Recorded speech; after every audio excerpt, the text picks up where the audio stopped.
Hello, everyone. My name is Nyemade, and I am NAMI Delaware's Diversity and Equity Fellow. May is Mental Health Awareness Month, and to celebrate this, all month long we're going to be doing a series called You Are Not Alone. Each month, I normally share series with different people from different walks of life as part of our mental health conversations. But this month, especially, we'll be focusing on conversations with people who have lived experiences with different mental illness, and they'll be sharing with us how they've worked to overcome them to still have a fulfilling life. So I hope that you'll join us and enjoy the series. To kick things off, I'll be having a very transparent conversation with Senator Sturgeon, who shares with us what her life has been with living with anxiety and how she's worked to overcome it to still achieve all of her goals. Thank you for joining me, Senator Sturgeon. Oh my goodness, thank you for having me, especially to talk about such an important topic. Absolutely. I appreciate you taking the time. Now, I know, we're with NAMI, and so we talk a lot about mental health and mental illness. It can sometimes be a hard subject for people to talk about, especially in the career field, because we still have a little bit of that stigma around it that people with mental health are weak or blah, blah, blah. Do you find it difficult to talk about mental health related things? Does it make you feel vulnerable? And is it anything you've ever had to deal with during your career? Yes, absolutely. I have had to deal with it, and it does make me feel a little bit vulnerable. But I also think it's really, really important that we break the stigma. And one way to help break the stigma is to share our own stories.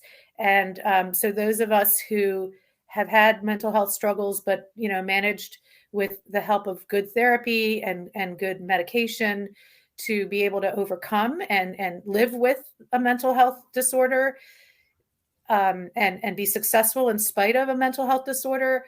I just think it's so important that we share our stories. So I guess I'm going to share a little bit about my story today. I haven't um, broadly advertised the fact that I have my own mental health disorder, but this seems like the perfect opportunity to share that. So I have a significant anxiety disorder. It ranges from panic disorder, OCD, especially with intrusive thoughts, and generalized anxiety. And it has affected me quite significantly in life. There were periods it started when I was in high school. Back then, we didn't really have a language to talk about it. I'm pretty old. um, um, I was in high school in the early 80s. I started high school in 1979, actually. The first time if I look back, I can see incidents as young as 5 years and 6 years old that I remember, where I had OCD, where I had compulsions that if I didn't do them, I felt extremely anxious. So I had certain rituals I would do.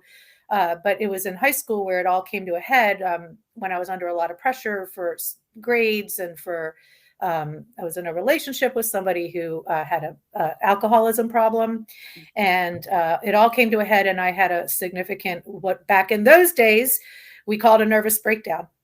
And I missed my final exams at the end of my junior year because of this breakdown. I stayed home from school for the whole last 2 weeks of the school year. And there was no SSRIs, the medication that's often used now to treat depression and anxiety. They didn't exist yet. They hadn't been invented yet. And so there was really no medical way to deal with it other than medications that calm you, I guess. Yeah. So I struggled, and I had to kind of scramble and bring myself back through talking to a good therapist and through just support. But it was tough. And then my whole senior year, I was struggling because this incident had happened that was life changing. I thought I was crazy. I was like, what is wrong with me? Why was I unable to function for 2 weeks? And why did I feel so strange in my head? And so that was the first time. And then I went away to college. I managed to survive college, but and for the most part, okay. Although I did have a couple semesters where I had to drop a lot of classes and reduce my schedule to the bare minimum because I would get overwhelmed so easily. And then I got my first full-time teaching job, and about 3 years in, all the pressures and all the difficulties of being a classroom teacher came to a head, and had another severe incident that put me out of work for about a week or two. And that's when I finally hit such rock bottom that I was willing to try. By now, SSRIs, had selective serotonin reuptake inhibitors, for those who don't know, had been invented, had been in use for a while. By that point, they'd been in use for, I think, about 10 years. And I finally was like, let me try this. I was afraid because part of my disorder was a fear of taking in substances that could create like a strange mental state, if you will. Yeah. I had like a paranoia about mental states. And so I didn't drink, I didn't use drugs, I didn't do anything that could potentially alter my consciousness, because Yeah. when I was having an anxiety attack, my consciousness felt so altered from how I normally feel that I was just afraid of anything that would be consciousness altering. So that included medication that could be helpful. I was afraid of it, but I hit such a rock bottom. I loved teaching so much. And when I was unable to go into the classroom and teach because of this, crisis, mental health crisis, I was like, I will do whatever it takes. I will do whatever it takes to be able to get back into the classroom in front of those students where I love to be, where I belong. And even if that means taking medicines that I was afraid of before. So I finally went on a selective serotonin reuptake inhibitor.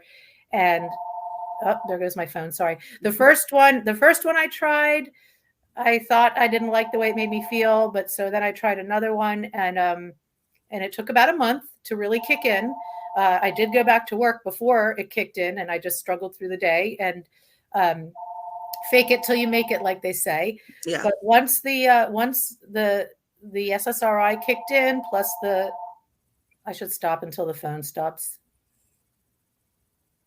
Once the SSRI kicked in, and plus I had, a therapist that I was seeing on a regular basis, it was life-changing.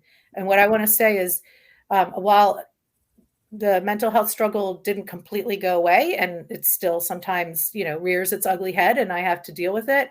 It is, now that I've been on an SSRI for 20 years now, it's life-changing in the sense that I don't go through the daily struggle where, I think the best description, the best metaphor I've ever heard for this is white knuckling it through life. Like you're just so tense at all times, and you're just barely hanging on, at least. And not that others can tell. You seem really functional from the outside looking in, because I was extremely functional, right? I managed to, I managed to get a bachelor's. I got a master's. I taught for 25 years. I was a teacher of the year at my school in 2000. Like, I was incredibly functional, but what was happening up here was exhausting. It was nonstop. And once I got on that SSRI, it was around 2000. I finally knew what it was like to just relax and breathe and go through life without constantly feeling like you're right on the edge. So it was life-changing. And, I still have flare-ups now and then, even though I'm on an SSRI. But the flare-ups, I've learned how to deal with them. I've learned, different techniques, breathing techniques, and I have a good therapist that I call if I need to. But I have to say, it's not the daily struggle it used to be. It's more like, from time to time, if I'm under a whole lot of pressure and stress, I'll have a little small, short-lived crisis that I can get through. But yeah, I've had my own mental health struggles. Yes, it makes me feel vulnerable to share, but I feel really strongly that I want the world to know, I want people who are struggling with it themselves to know that with good therapy and good pharmacological interventions, if needed, for me, they're needed, you can absolutely live like an incredibly fulfilling, satisfying life and achieve things you never thought you'd achieve. I never thought I'd be elected to public office, and yet here I am, and I think I'm, pretty darn good at it. And yet every day I deal with my mental health. I have to have good mental health hygiene. I have to pace myself to make sure I don't get overwhelmed, so I don't have another crisis. I have to make sure I take care of myself so I can keep doing the good work I believe I can do in the community as an elected official. Absolutely. Like I appreciate you so much sharing that story because like there's so many parts of it that are just helpful to others. I think a huge part of dealing with and living with a mental illness is the stigma that comes around it. So instantly when you think of someone with like high anxiety, you think, oh, they're not going to be able to do anything, go anywhere. Or when you think of anyone who's had a breakdown or had it severe enough where they've had to either be hospitalized or taken out of work, you think, well, there goes anything they're going to do with their future. And like here you are having gone through all of that and you're still so successful and you're still able to carry on. I know that you mentioned, kind of like white knuckling it Yeah, through it. I think sometimes people don't realize that those with mental illness sometimes like we can still achieve and do more things. Just it takes that much more energy for us to exactly. be able to do it because it's not like a calm path. Right.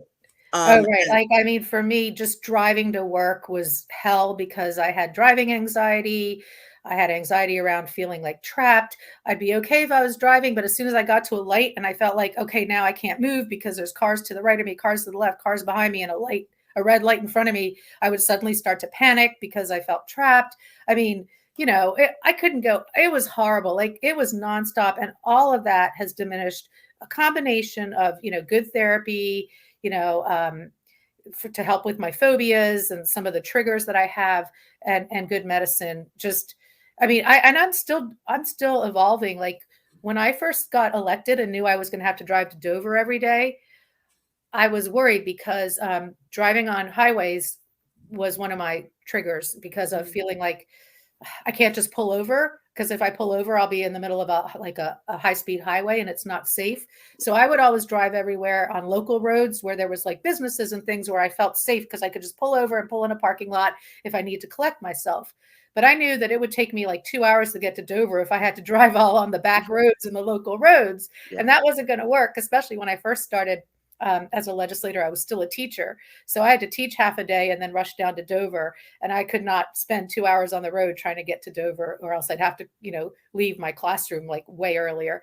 So I went to my therapist and I said, look, I really want to do this, but I need to be able to get to Dover in an hour. I can't be spending 2 hours on the road trying to make it to Dover and back every day. So we did the therapy that now I can't remember the initials. So there's a therapy that is very specific to help you get through phobias. So since driving was one of my biggest phobias, I did the therapy, and it's amazing. Like the fact that I can drive to Dover on Route 1, and I-95 and take the major highways. There was a time that I couldn't even imagine being able to do that. But I was so motivated. I was like, I am not going to let my phobias stand in the way. So I did this like very specific type of therapy that targets phobias, and it worked. I mean, I still will struggle a little bit now and then if I'm on a bridge, like if I'm tired at the end of the day driving back from Dover. But I have certain like mantras I can say to myself that help me get through it. But it is not like before. Before it would have been impossible. Before I would have to bail and take the back roads halfway to my destination because I would try to force myself to do it, and then I would start to panic and I couldn't. So just like, it's what I'm trying to say is it's an ongoing struggle. Like even as recently as 3 years ago, or 4 years ago, I should say, when I was elected, I had to go through therapy to make sure I'd be able to make the drive to Dover every day from Wilmington. But it worked. It's a therapy. There are therapies out there and there are therapists out there who can help you through whatever anxiety struggle, or I'm sorry, I should say mental health struggle. In my case, it's anxiety that one has. Um, things that I just thought I was going to have to live with the rest of my life. While I do have to be wary, aware that they can come back in times of extreme stress, I don't have to live with them on a daily basis anymore. And I can do anything. Like, flying used to be a trigger for me, which is ironic because I used to be a flight attendant, but it became a trigger later in life. And I went through a very specific targeted therapy to help, and I'm fine now. So, um, I just want people to know that even if you've been hospitalized, I was lucky I was never hospitalized, but I did have to stay home from work and from school and miss some important events and things. Um, Even if you've been hospitalized, don't add a stigma to yourself, because sometimes that happens too. Like once you've had to miss school or work and be out of be out of work or go to a hospital if that's the case. Sometimes what ends up happening is then you come home and your recovery is impeded by the fact that now you're labeling yourself. That happened to me a little bit. The first time it happened when I was in high school, and I didn't understand what was happening to me. The doctors didn't really have a vocabulary for it. They didn't really, back then we didn't talk as openly about mental health. So they were just like, I think they were afraid of labeling me. And because they didn't want to label me, I understand they had good intentions, but it just left me wondering, like, what's wrong with me? Like, I found it helpful once I realized that there is a word for what I have, and other people have it too. But back in the early 80s, they didn't really like to tell people what they had because they were afraid it would be labeling. But instead, what happened is I labeled myself as a failure. Like, why did this mental health crisis happen? Why did I have to miss my final exams my senior year? Why did I have to go back in the summer and take them? Why couldn't I, there were a bunch of things that happened that because of my anxiety, I had to change sort of what I was going to do and make adjustments. And then it just left me feeling like there's something wrong with me. And then I stigmatized myself, and that just would creates like a negative spiral of thinking that there's something wrong with you and you don't know what it is and you don't know how to handle it. And why am I so different from everyone else? Once I was able to put a word to it, it's anxiety. I have specific types of anxiety. I have panic disorder with agoraphobia. I have been agoraphobic and unable to leave my room, let alone my house, for a couple weeks at a time. I've had, extreme intrusive thoughts with OCD, with compulsions. I've had all those things, but knowing that there's words for it, knowing I'm not the only one that has it, that was life changing too. So know that you're not alone. People have these disorders. They're real. It's a brain imbalance. It's a chemical imbalance. It's no different from being a diabetic who has an imbalance. It's any, we have to stop separating mental health from physical health as if they're two different things. A chemical imbalance is no different than any other type of,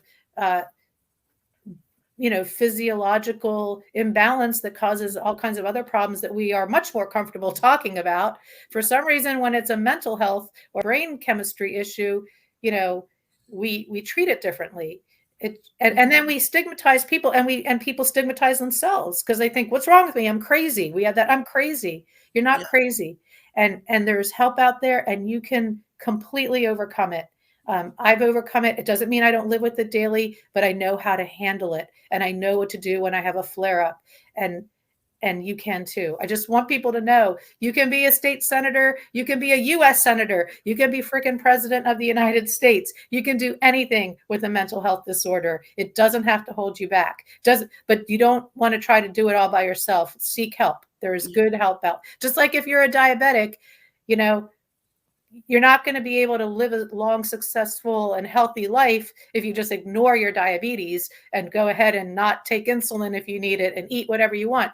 Yes, you need your insulin, but with that insulin and with proper diet, you can live a long, healthy life. It's the same with mental health.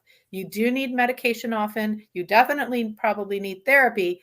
But if you are taking your medications and you're going to therapy, you can live a long, healthy, super successful life like anyone else. And I am a proof of that.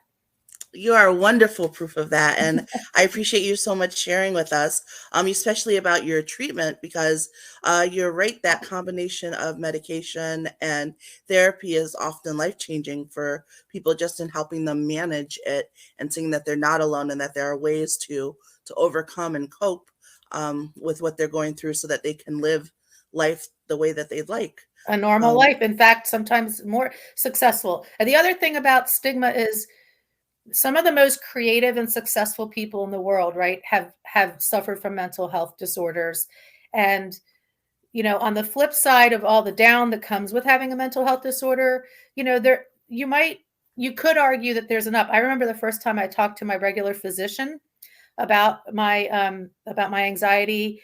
He said, it's a fine line between having extreme anxiety and being an extremely driven, successful person. He's like, some of the most driven people have incredible anxiety. They just go hand in hand often. So like people who like really, really, really want to succeed and really want to, prove to the world like I'm good and I can do this, often have anxiety disorders. They kind of go hand in hand, like really, really highly motivated, highly driven people. Some of what pushes and motivates them could be a slightly unhealthy level of like determination. Mhm. But then again, like if you're a completely calm, even keeled person, you might not be as driven to succeed. You might just be satisfied with like a calm, even keeled life. So there's a flip side that's, I guess you could say, in a way, positive about having some kinds of disorders. They also make you take stock of what's important, right? You shed all the things that are unnecessary and cause excessive anxiety because you can't handle it all, and so Yeah. you really learn to laser focus on the things that matter so that you put all your efforts there. And I'm sure it's true for other forms of mental health. Like if you're a person who suffers from depression, well, in some ways, I guess it could be a gift, because then you learn what are the things that really make you happy, what are Yeah. the things that bring you fulfillment, and you focus on those and you cut out all the rest. And then it Mhm. makes you so much more focused and so much more aware of yourself, self-aware, aware of what makes you happy, what makes you unhappy, and you focus on those areas. And sometimes people with mental health disorders end up being the ones who are more self aware, more able to find the path to fulfillment, because you have no choice but to really focus on the things that are healthy for you and cut out everything else. Because you can't juggle it all. When you have a mental health disorder, it's just really hard to juggle everything. So, I mean, I try to look at the positives that come with it.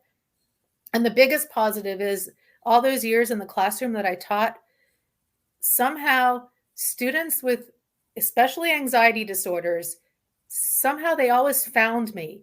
They recognized Yeah. something in me who would get them, and they would come and open up to me. And when I was able to tell them, oh dear, oh my dear, I understand you. I understand you so well. Absolutely, you can have an extension on this writing assignment. I was an English teacher most of my career because I know what it's like to be overwhelmed. Let's set a new due date for you. Let's, work it through. I had to do this in my life. I had to do it in my college career. There were times I had crises with very bad timing, and I had to go to my professors and say, please, can you work with me? And I was lucky. I was lucky. They always did. Mhm. So I felt like my own anxiety disorder helped me be a much more compassionate, understanding teacher to my students.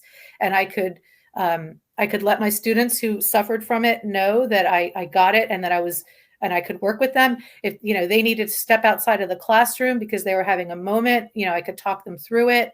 I've had so many students over the years who came to me and shared their anxiety difficulties. And they were like, when they realized I was a safe person to talk to, sometimes I was more understanding than their own parents, because their parents didn't suffer from a similar thing and Mhm. didn't get it and would kind of dismiss it, and I would be like, I understand, I get it. I'll help you through it, in the sense that I can give you an extension, I can talk with you.